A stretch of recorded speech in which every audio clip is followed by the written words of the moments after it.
नमस्कार किसान भाइयों, आज की इस वीडियो में हम बात करेंगे धान की स्वस्थ नर्सरी जल्दी कैसे तैयार करें।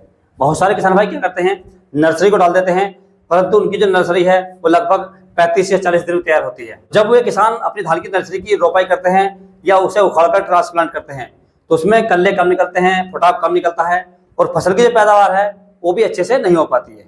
कारण क्या होता है किसान भाइयों, जिस समय आप नर्सरी को डालते हैं तो उस समय आप बहुत सारी गलतियां करते हैं, जिसके कारण आपकी जो नर्सरी है वो लगभग 32, 35 या 40 दिन में तैयार होती है। और जब नर्सरी तैयार होने में ज़्यादा समय लेती है तो फसल का जो स्वास्थ्य है वो अच्छा नहीं रहता और हमारे खेत की पैदावार भी गिर जाती है। परंतु आज की इस वीडियो में मैं जो आपको जानकारी देने वाला हूँ, यदि आप इस फार्मूले से धान की नर्सरी डालते हैं या धान की नर्सरी की बुवाई करते हैं, आपका ये धान की नर्सरी है वो मात्र 20 से 25 दिन में पूरी तरीके से रोपाई के लिए तैयार हो जाएगी। ये मैं आपको गारंटी के साथ कह सकता हूँ। और दूसरा किसान भाई, धान की नर्सरी है उसका स्वस्थ होना बहुत जरूरी है, क्योंकि आजकल आपने देखा है धान के अंदर एक वायरस आता है जिसे हम फिजी वायरस के नाम से जानते हैं। इसके अंदर क्या होता है, हमारी लगभग जो आधी फसल होती है या आधी से कुछ ज्यादा होती है उसमें पौधे स्वस्थ होते हैं, लेकिन कुछ पौधे इस प्रकार के, जैसे ये पौधे आप देख रहे हैं, इस प्रकार के छोटे पौधे रह जाते हैं और हम उसका बाद में इलाज करते हैं, लेकिन उसका कोई भी इलाज नहीं मिल पाता है, क्योंकि उसका जो इलाज है वो यहीं से शुरू होना है। इसलिए जो धान के अंदर ये बीमारी आती है या फिजी वायरस जिसे हम बोलते हैं, इसकी वीडियो हम एकदम अलग से बना देंगे और आने वाला जो नेक्स्ट वीडियो होगा वो इसी के ऊपर होगा। परंतु इस वीडियो में बात कर लेते हैं धान की स्वस्थ नर्सरी जल्दी तैयार कैसे करें। तो सबसे पहले किसान भी आपको क्या करना है, आपकी जो जमीन है, जो आपका खेत है, जो प्लॉट है जहां आपको नर्सरी डालनी है, उसकी आपको जुताई करनी है अच्छी तरीके से। सूखी जुताई करनी है, गीले में नहीं करनी है, सूखे में जुताई करनी है। और जब आप अपनी जमीन की सूखे में जुताई करेंगे तो इसके अंदर जो फंगस होते हैं, जो इल्ली के अंडे होते हैं या किसी प्रकार के कीट होते हैं वो पूरी तरीके से नष्ट हो जाते हैं। जो खरपतवार होते हैं वो भी सूख जाते हैं और आपकी जमीन एकदम उपजाऊ हो जाती है। उसके बाद में आपको क्या करना है, अपनी बुवाई से कुछ पहले इसकी रूटर से अच्छी जुताई करनी है, ताकि जो मिट्टी है वो बढ़िया से भुरभुरी हो जाए। क्योंकि जितनी बारीक मिट्टी होती है, जितनी भुरभुरी मिट्टी होती है, धान का जो नर्सरी है उसका जवाब उतना अच्छा होता है और पानी को रोकने की क्षमता होती है इसके अंदर बढ़ जाती है। और यदि आप उल्टी सीधी जमीन जोतेंगे, उल्टी सीधी आप नर्सरी लगा देंगे तो उसमें क्या होगा, या तो पानी जल्दी सूख जाएगा या पानी भरा रहेगा, जिससे आपको नुकसान हो सकता है। इसलिए आप जमीन की जो जुताई है वो आपको अच्छे से करनी है। अब इसके बाद किसान भी आपको इसकी क्यारी बनानी है। जहां भी आप नर्सरी डालें वो आपको क्यारी बनानी है।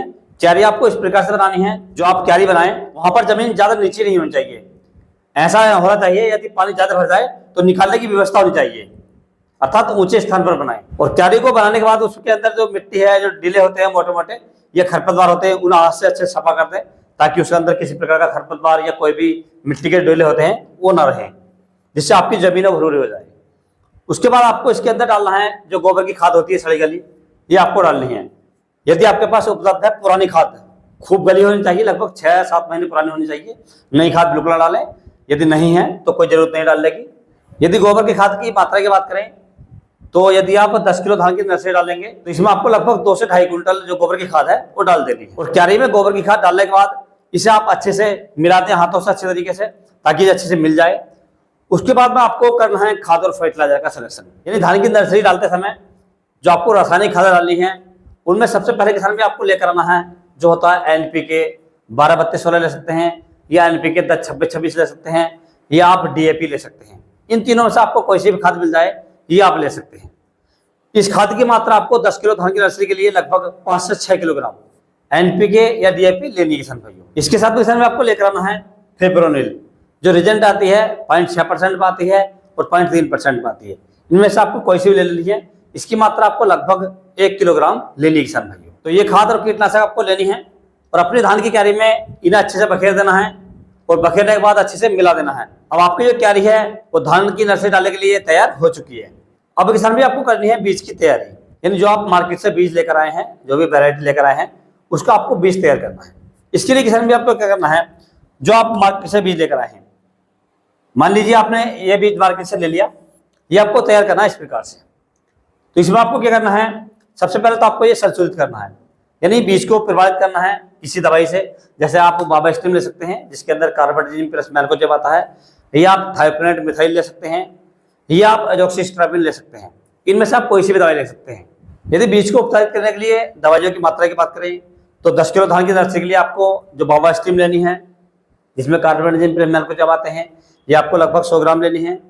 यदि आपको ये नहीं मिलती है तो आप दूसरी थाइफेनेट मिथाइल ले सकते हैं। 10 किलो धान बीज के लिए इसकी मात्रा भी आपको लगभग 100 ग्राम लेनी है। यदि आपको इनमें से कोई सी नहीं मिलती है तो आप ओजोक्सी स्ट्रोबिल ले सकते हैं 23% वाली। इसकी मात्रा आपको 10 किलो धान बीज के लिए लगभग 25 से 30 ml लेनी है किसान भाइयों। अब आपको बीज उपचार के लिए इन दवाइयों का प्रयोग किस प्रकार से करना है। जो आपका धान का बीज है जो आप मार्केट से लेकर आए हैं, इसके लिए आपको लगभग 20 लीटर पानी लेना है और उस 20 लीटर पानी में जो आपकी दवाई है जो मैंने आपको बताई हैं, इन्हें आपको उसी के अंदर पानी के अंदर घोल देना है। और पानी के अंदर घोलने के बाद जब वो अच्छे से घुल जाए तो उस धान को आप उसी के अंदर डाल दें और धान को थोड़ा थोड़ा डालें, एक साथ ना डालें। धान को बाल्टी के अंदर थोड़ा थोड़ा डालें, यानी हल्का हल्का डालें और धीरे धीरे डालें और उसे एक डंडे से चलाते रहें ताकि जो दाने हैं, जो हल्के दाने होते हैं, जो खराब दाने होते हैं, वो ऊपर आ जाएंगे। उन्हें आप निकाल कर फेंक दें क्योंकि वो डैमेज होते हैं या खराब दाने होते हैं जिनका आपकी नर्सरी में जमाव नहीं होगा और यदि जमाव हो भी गया तो उनका जो पौधा है वो अच्छे से नहीं चलेगा।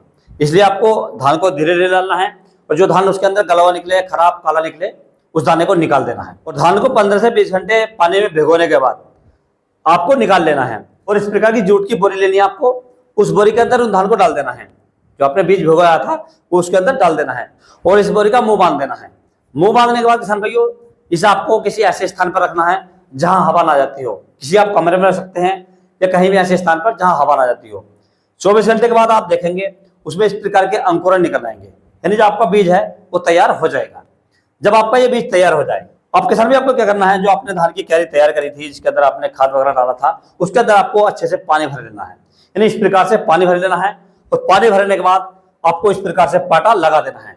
अच्छे से लगाना है ताकि जो जमीन है उसकी मिट्टी है वो एकसार हो जाए और जो खाद है आपने डाले हैं वो घुल जाए पूरी तरीके से और जमीन आपकी बढ़िया तरीके से मस्त हो जाए। जब आपका पाटा अच्छे से लग जाए तो आपको इससे बाहर निकल जाना है और लगभग 5 मिनट के बाद आपको धान का जो बीज है वो इस प्रकार से बखेर देना है किसान भाइयों। क्यारी के अंदर ना धसे, क्यारी के बाहर से ही बीज बखेरें क्योंकि यदि आप इसके अंदर धसेंगे तो जो धान है वो आपके पैरों में चले जाएंगे और पैरों में जाने के बाद में जो जवाब होगा वो अच्छे से नहीं होगा या आपकी जो पौध है वो उखड़ेगी नहीं। और बीज को बखेरने के बाद अपनी क्यारी में संतुलित मात्रा में पानी भरना है। और एक बात का विशेष ध्यान रखें, जब भी आप धान की नर्सरी डालें तो हमेशा शाम के समय डालें, सुबह के समय ना डालें। यदि आप सुबह के समय धान की नर्सरी डालेंगे तो जो आपके अंकुरित बीज है, इस प्रकार के बीज होते हैं ना, ये धूप में गर्म पानी में झुलस जाएंगे, जल जाएंगे या गल जाएंगे, जिससे आपकी धान की नर्सरी का जो जमा होगा वो अच्छे से नहीं होगा। और उसके अंदर पानी इतना भरना है जो आप पानी भरें और सुबह तक सूख जाए। किसी वजह से सुबह तक ना सूखे तो आप सुबह को खेत पर जाएं और सुबह सुबह उसका पानी बाहर निकाल आए। पहले तो इतना भरें जो सूख जाए और किसी वजह से ना सूखे तो पानी बाहर निकाल दें, पानी नहीं रहना चाहिए। फिर आपको लगभग 24 घंटे के बाद अंकुर निकल आते हैं तो ये जो अवस्था होती है ये बहुत ध्यान रखने वाली होती है क्योंकि इस अवस्था में यदि आपने पानी ज्यादा लगा दिया तो भी धान नर्सरी खराब हो जाएगी, पानी कम लगाया तो भी खराब हो जाएगी।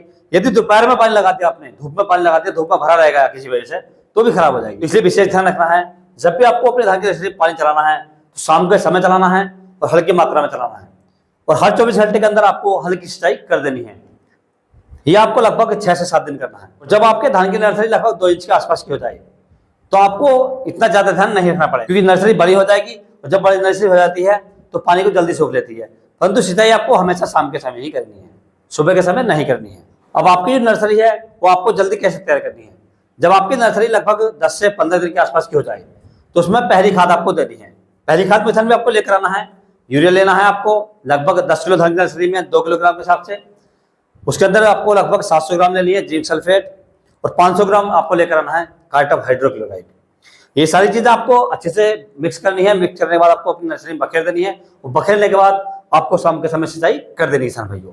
खाद भी शाम को बखेरें और सिंचाई भी शाम के समय करें और हल्की सिंचाई करें, ज्यादा सिंचाई ना करें।